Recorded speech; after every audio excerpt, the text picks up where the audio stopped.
सकती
हेलो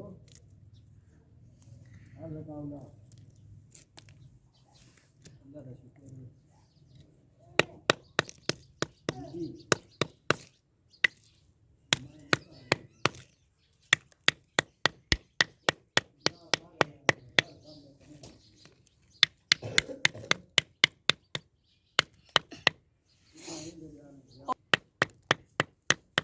कोशिश करें ना सादा दो खरीदा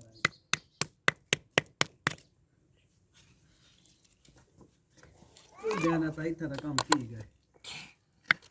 आशा पक्की बड़ी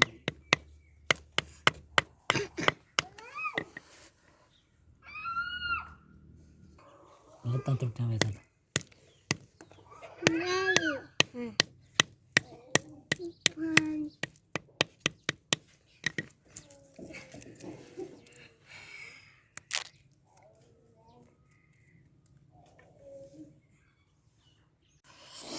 ये खाने से ना मजा ही बड़ा सी है।